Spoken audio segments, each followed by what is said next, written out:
नमस्कार। E office के संबंध में अक्सर पूछे जाने वाले प्रश्न, इस सीरीज में ये मेरा दूसरा वीडियो है। इससे पहले आपने देखा होगा कि डायराइज रिसिप्ट का ही पार्ट 1 मैंने बताया था, और मैंने पिछले वीडियो में ही आपको बता दिया था कि इस सीरीज़ में जो अक्सर पूछे जाने वाले प्रश्न हैं उसमें मैं डायराइज से लेकर पूरे सेटिंग तक की सारी एपिसोड आपको उपलब्ध कराऊंगा। तो ये जो मेरा है डायराइज रिसिप्ट का, ये पार्ट 2 है। इसमें आप देखेंगे कि कुछ प्रश्न है, उस पिछले जो पार्ट 1 में मैंने 25 क्वेश्चन दिए थे वो वीडियो आप लोगों ने देख लिया होगा। अगर नहीं देखा है तो आप मेरे चैनल पे जाके उस वीडियो को देख लीजिएगा। ये पार्ट 2 में कुछ प्रश्न इसमें भी आपके पास मैं दे रहा हूँ जो अक्सर आप मुझसे पूछते रहते हैं। तो इसमें चलते हैं हम सीधे प्रश्न पे कि क्या उपयोगकर्ता यानी कि यूज़र डीएफए संपादित कर सकता है कि नहीं। डीएफए मीन्स क्या है? Draft for approval. जो हम ड्राफ्ट लगाते हैं ई ऑफिस में अपने किसी नोट के संग, तो डीएफए को वो एडिट कर सकता है कि नहीं। तो इसका जवाब है बिल्कुल वो कर सकता है। वो तब तक कर सकता है डीएफए को संपादित जब तक कि अनुमोदन प्राप्त ना हो जाए।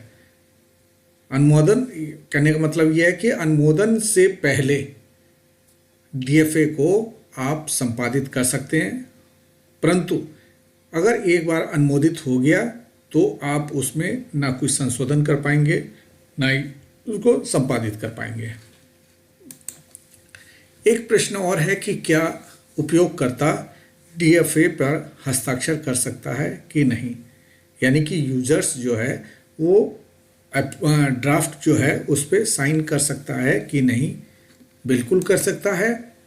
डीएफए को जब भी साइन करना होगा आप डीएससी की मदद से डिजिटल साइन के रूप में आप उसको कर सकते हैं। डीएससी का मतलब क्या है कि डीएससी होता है डिजिटल सिग्नेचर सर्टिफिकेट। ठीक है, आपको डीएससी मिली होगी तो आपको जब भी डिजिटल साइन करना होगा तो आप डीएससी के माध्यम से ही कर सकते हैं।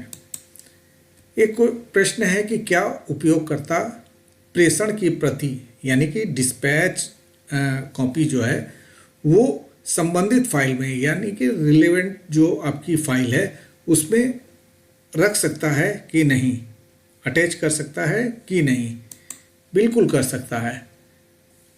आप जैसे ही संबंधित रसीद को, रिसिप्ट को फाइल के अंदर जैसे ही आप इंसर्ट करते हैं, डालते हैं, तो जो डिस्पैच है, प्रेषण है, वह स्वतः ऑटोमेटिक संलग्न हो जाता है। ठीक है, ये आप समझ गए। फिर अगला प्रश्न आ रहा है कि किसी रसीद का उत्तर एक से अधिक प्राप्तकर्ताओं को कैसे भेजें।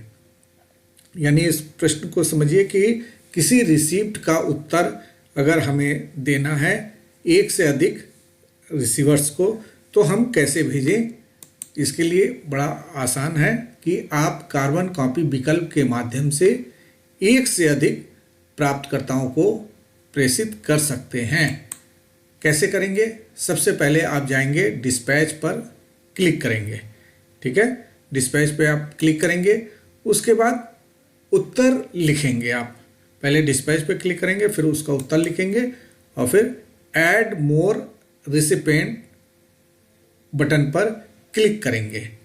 मतलब एक से अधिक आपको रिसिपेंट रखना है तो ऐड मोर रिसिपेंट पे करेंगे और फिर इसे अनुमोदित कराएंगे, अप्रूव्ड कराएंगे और अप्रूव कराने के बाद आप डिस्पैच बाय सेल्फ या डिस्पैच बाय सीआरयू पर क्लिक करेंगे और जैसे क्लिक करेंगे डिस्पैच हो जाएगा। ठीक है। 5वां क्वेश्चन है कि क्या उपयोगकर्ता एक बार में एक से अधिक रसीदें बंद कर सकता है कि नहीं, क्लोज कर सकता है कि नहीं। आपको रिसिप्ट जो है वो एक बार में एक से अधिक रिसिप्ट जो है आप क्लोज कर सकते हैं कि नहीं। बिल्कुल कर सकते हैं। आप एक बार में एक से अधिक रिसिप्ट जो हैं उनको क्लोज कर सकते हैं। कैसे करेंगे आप? इसको करने के लिए आपको जो रिसिप्ट है उसको एक्सपेंड करना होगा।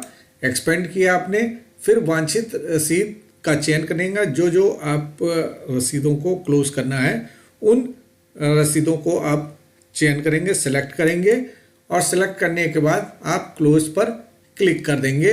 ये फिर क्लोज हो जाएगी। ठीक है। और उसमें क्लोज करने के लिए से पहले वो रिमार्क भी पूछेगा।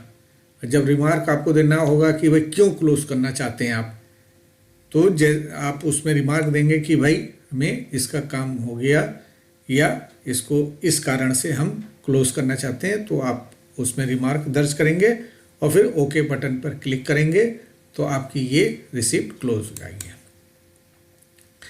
क्या रसीद का संचलन यानी कि मूवमेंट देखा जा सकता है?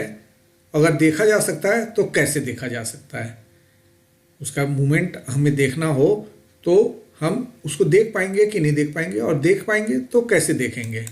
इसके लिए भी आपका है कि किसी भी रसीद को खोलकर उसका मूवमेंट आप देख सकते हैं। इसके अलावा मूवमेंट टैब के माध्यम से भी आप इसको देख सकते हैं। दो तरीका है, या तो आप रिसिप्ट को ओपन कीजिए, खोलिए और फिर उसका दिख जाएगा कि आपका वो रिसिप्ट कहाँ कहाँ किसके पास गई है और इस समय किसके पास है। या तो वैसे कर सकते हैं खोल के, या मूवमेंट टैब के द्वारा भी आप देख सकते हैं। इसको कैसे करेंगे? तो सबसे पहले रसीद खोलेंगे जैसा मैंने बताया आपको, और फिर उसको मूवमेंट पर क्लिक करेंगे और मूवमेंट पर क्लिक करेंगे तो आपको सामने दिख जाएगा। क्या एक ही रसीद पर एक से अधिक उपयोगकर्ता एक साथ काम कर सकते हैं कि नहीं? अब कोई एक ही रिसिप्ट है, उस पर एक से अधिक यूजर्स उस पर एक साथ काम कर सकते हैं कि नहीं? बिल्कुल कर सकते हैं। कैसे कर सकते हैं कि आप उसको क्या करेंगे कि सबसे पहले आप उस रिसिप्ट को सिलेक्ट करेंगे। उसको सिलेक्ट कर लिया, इसके बाद आप सीसी का मतलब आपको एक तो मेन जिसको भेजना है उसको, और एक से अधिक को भेजना है तो सीसी के माध्यम से ही आप इसको रसीद को भेजेंगे।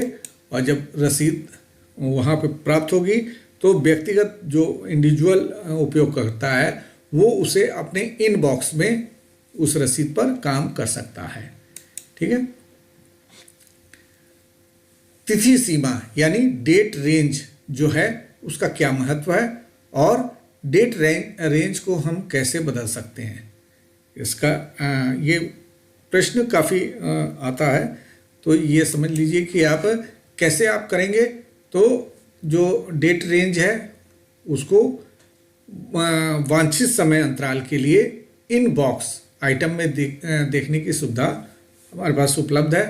इसको कैसे आप मैनेज कर सकते हैं? इसको मैनेज करने के लिए आप सबसे पहले डेट रेंज पर क्लिक करेंगे, वहाँ डेट रेंज आएगा, उस पर आप क्लिक करेंगे और फिर फ्रॉम डेट और टू डेट को चयन करेंगे कि मतलब कितने तारीख से लेकर कितने तारीख तक का आपको वो देखना है। तो आप फ्रॉम डेट यानी तिथि से और तिथि तक, टू डेट तक उसका चयन करेंगे, और चयन करने के बाद आप ओके कर देंगे। जैसे ही ओके करेंगे सामने आपके पास सारा रिजल्ट आ जाएगा।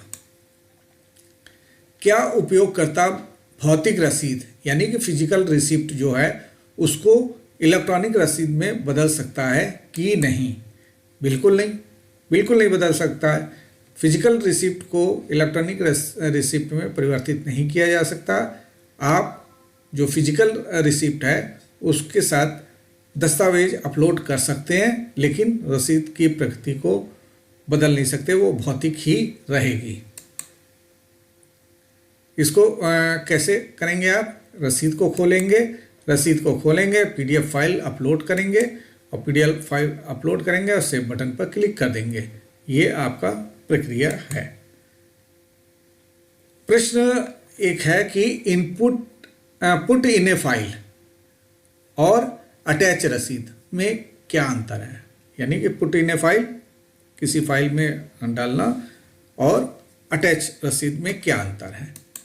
इसको आप समझ लीजिए कि आप पुट इन फाइल की मदद से फाइल में एक रसीद डाल सकते हैं, जबकि रसीदों को अटैच रसीद की मदद से एक साथ टैग किया जा सकता है। इसको समझ गए आप कि पुट इन फाइल, अगर कोई रिसिप्ट है उसको पुट इन फाइल की मदद से आप फाइल में डाल सकते हैं, और जबकि अटैच रसीद के साथ आप रसीदों को टैग कर सकते हैं।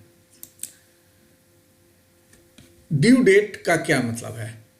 जो नियत तारीख है, ये ड्यू डेट, उसका क्या महत्व है? उसका महत्व आप समझ लीजिए कि जो नियत तारीख का उपयोग रसीद के लिए प्राप्त करता है तो समय सीमा निर्धारित करने के लिए किया जाता है। आप ड्यू डेट आपने डाल दिया उसमें कि इस तारीख तक आप इसको डिस्पोज करें, आगे भेजें या उसका उत्तर दें, तो आपने ड्यू डेट उसमें डाल दिया तो वो जो प्राप्त करता होगा उसके लिए वो समय निर्धारित हो जाएगा कि इस तारीख तक हमें ये काम करना है। तो ये ड्यू डेट का इम्पोर्टेंस है। रसीद को लोकेट कैसे करें? कोई रसीद है, आपने अपने ई ऑफिस में अटैच कर दी है, रख ली है, इनबॉक्स में है, कहाँ है, उसको आप लोकेट कैसे करेंगे? उसका लोकेट करने का तरीका आपको बता दें। दो तरीके से आप लोकेट कर सकते हैं। पहला तो आप उसका हायरार्किकल से व्यू से भी देख सकते हैं। तो उसको देखने के लिए कैसे करेंगे आप कि हायरार्किकल व्यू पर जाएंगे आप, और फिर उसी संगठन इकाई के अन्य जो यूज़र्स हैं उनके इनबॉक्स में जाकर आप देख सकते हैं। अपने नीचे के जो हैं, आपसे नीचे के जो सबऑर्डिनेट हैं, उनका आप देख सकते हैं कि कहाँ पर आपका रसीद है। दूसरा है कि एडवांस सर्च के माध्यम से आप उसको खोज सकते हैं, पता लगा सकते हैं कि हमारा वो रसीद कहाँ पर है। इसके लिए आपको एडवांस सर्च ऑप्शन पर जाना होगा। रसीद को पुलअप कैसे कर सकते हैं? मतलब पुलअप मीन्स ऊपर कैसे खींच सकते हैं? वो पुलअप आप तभी कर पाएंगे जब अपने से नीचे अधीनस्थ के लिए कर सकते हैं। आप उसको देखिए कैसे कर सकते हैं। आप उसको भी दो तरीके से आप कर सकते हैं। अपना पहला तो वही है कि आपका जो एक जो हायरार्की बनी हुई है उसके व्यू में आप जाके उससे कर सकते हैं। तो उसके लिए आपको क्या करना होगा, वो आपको हायरार्किकल व्यू पे जाएंगे और उसमें आपके जो उसी आपके ही संगठन जो है उसकी इकाई के अन्य उपयोगकर्ता के इनबॉक्स से रसीद का पता लगाकर उसके सामने बॉक्स को चेक करेंगे, और चेक करने के बाद आप पुलअप पर क्लिक कर देंगे, यानी ऊपर खींच लेंगे। फिर पुलअप के लिए आपको टिप्पणी लिखनी होगी कि क्यों आप करना चाह रहे हैं, और लिख के उसके बाद ओके कर देंगे। दूसरा आपका एडवांस सर्च के माध्यम से भी पुलअप कर सकते हैं। कैसे करेंगे? उसमें जाएंगे, एडवांस सर्च ऑप्शन पे जाके उस रसीद को खोजेंगे, उसके सामने बने चेक बॉक्स को चेक कर देंगे और पुलअप पर क्लिक कर देंगे। तो इस तरह पुलअप करने के लिए आपको फिर उसमें कुछ रिमार्क देना होगा कि क्यों करना चाहते हैं, और दे देंगे, और उसके बाद ओके पर क्लिक कर देंगे। तो इस तरह आप किसी भी रसीद को पुलअप कर सकते हैं। ईमेल डायराइजेशन क्या है? वो क्या है? होता क्या है कि हमने ईमेल के द्वारा भी ई ऑफिस में डायराइज किया जा सकता है। एक तो आप स्कैन के द्वारा कर सकते हैं, और दूसरा ईमेल के द्वारा भी आप डायराइज कर सकते हैं। इसके लिए आप उपयोगकर्ता के पास NIC का ईमेल आईडी होना चाहिए, और वो ईमेल आईडी से आपको भेजेगा, कोई भी फाइल आपको भेजेगा या पत्र भेजेगा, वहाँ से आप लेकर डायराइज कर सकते हैं। ईमेल डायराइजेशन कैसे करना होगा आपको, इसकी प्रक्रिया क्या होगी? वो तो बताया मैंने कि आप डायराइज कर सकते हैं कि नहीं कर सकते हैं, और कैसे करेंगे। तो इसके लिए कैसे करेंगे, तो सबसे पहले आपको कहाँ जाना होगा? ई ऑफिस के होम पेज से NIC मेल पे जाएंगे। आप देखेंगे, जब उसका सेटअप देखेंगे, आपको दिखेगा कि जो होम पेज है उसके बाईं ओर आपको दिखेगा NIC मेल का। तो NIC मेल को खोलेंगे आप और उसमें मेल का चयन करके मूव टू ई फाइल पर क्लिक कर देंगे। ठीक है, मूव टू ई फाइल पर क्लिक कर देंगे और फिर इसके बाद होम पर जाएंगे। होम पे जाने के बाद फाइल प्रबंधन प्रणाली पर क्लिक करेंगे, यानी फाइल मैनेजमेंट सिस्टम पर क्लिक करेंगे आप, और उसके बाद आप रिसिप्ट पर क्लिक करेंगे। रिसिप्ट पे क्लिक किया आपने, फिर उसमें ही आप रिसिप्ट में ही आप नीचे देखेंगे, जब उसका मेनू खुलेगा तो उसमें आप देखेंगे कि ईमेल डायरेक्शन। तो ईमेल डायरेक्शन पर आपको क्लिक करना होगा। जब उस पर क्लिक करेंगे फिर जो डॉक्यूमेंट या लिंक दिया होगा उस पर आपको क्लिक करना होगा। उस पर क्लिक किया तो यदि अटैचमेंट उपलब्ध है तो अटैचमेंट को दाईं ओर के पैनल में ले जाएं। मतलब 2 पैनल होगा, एक बाईं ओर पैनल में अटैचमेंट उपलब्ध होगा तो उसको एरो, वहाँ बीच में एरो बना होगा, उस एरो पर क्लिक करेंगे, उसको क्लिक करके दाईं ओर ले जाएंगे, दाईं ओर के पैनल में ले जाएंगे। और दाईं ओर के पैनल में जब चला जाएगा तो आप उसके प्रीव्यू पर क्लिक करेंगे, डायरी पे करेंगे या प्रीव्यू पे करेंगे, और इस तरह फिर मेटा डाटा आप भरेंगे और मेटा डाटा भरने के बाद जनरेट करेंगे या जनरेट एंड सेंड करेंगे। तो जनरेट और जनरेट एंड सेंड के बारे में मैंने पहले आपको क्लियर कर दिया था कि जनरेट करने का क्या तात्पर्य है और जनरेट एंड सेंड करने का क्या तात्पर्य।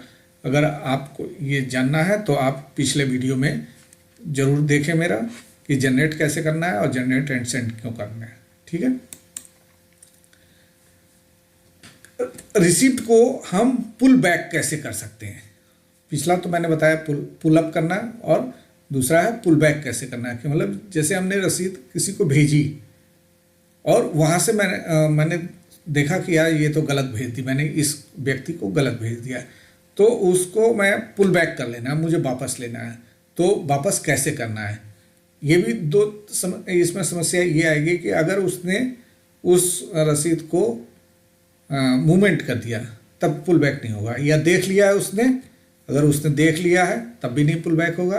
ये इसका क्या है कि पुल बैक उपयोगकर्ता को भेजे गए आइटम में भेजी गई रसीद को वापस लेने की सुविधा प्रदान करता है, जब तक कि जो आपने जिसको भेजा है उसने देख ना लिया हो या रिसीव ना कर लिया हो। अगर उसने एक बार देख लिया और रिसीव कर लिया तो आप पुल बैक नहीं कर सकते।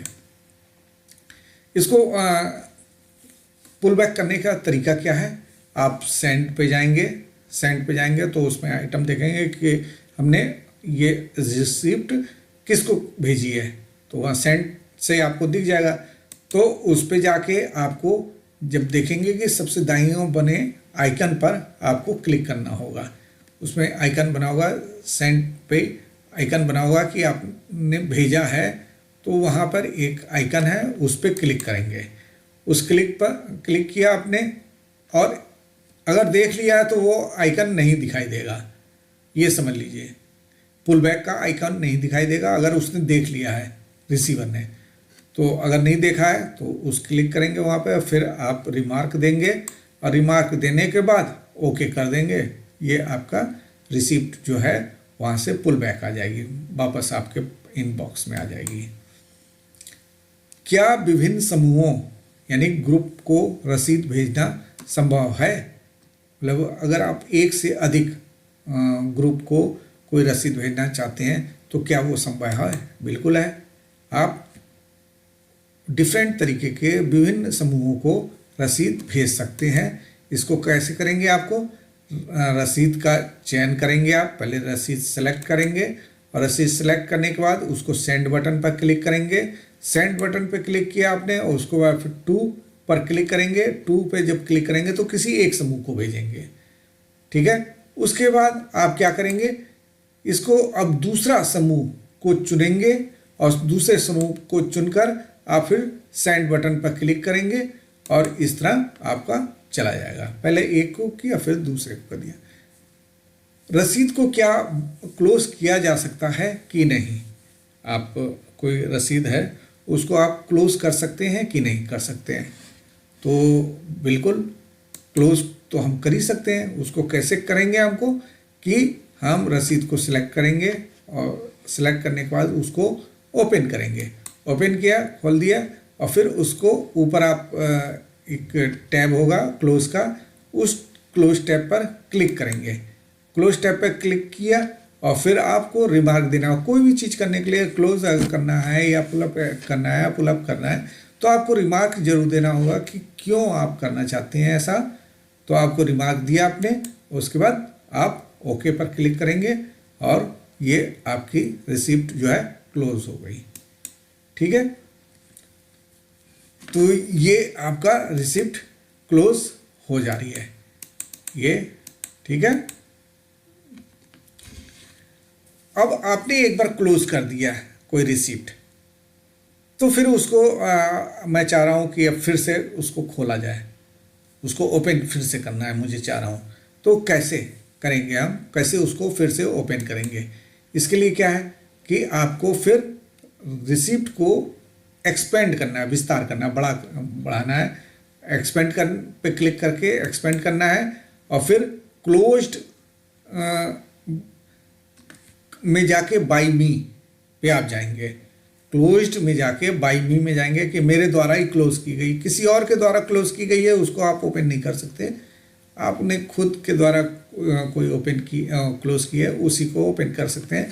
तो क्लोज्ड बाय मी पर क्लिक करेंगे और फिर उसको उस रसीद का जो रिसिप्ट है उसको सेलेक्ट करेंगे, यानी उसका चयन करेंगे और फिर आपको रीओपन पर क्लिक करना है।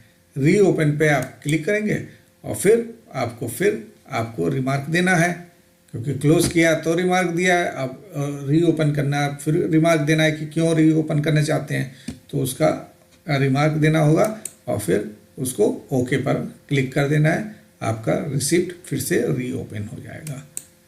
ठीक है, कोई रिसिप्ट जो है उसकी पावती को कैसे जनरेट करेंगे आप और उसको कस्टमाइज कैसे करेंगे?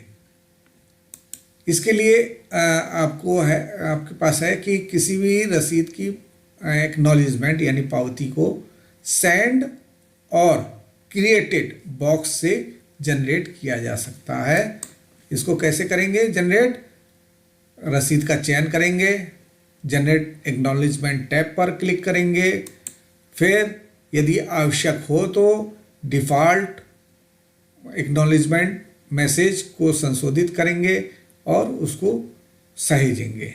ठीक है, और फिर सेंड लेटर यानी बाद में, मुझे बाद में भेजना है, भविष्य में कभी भेजना है तो सेंड लेटर पर क्लिक करेंगे और इस एक्नॉलेजमेंट के क्रिएटेड मेनू से कभी भी उसको भेज सकते हैं। अगर सेंड लेटर माने बाद में मैं भेजना चाहता हूँ तो उस पर करके आप कभी भी भेज सकते हैं।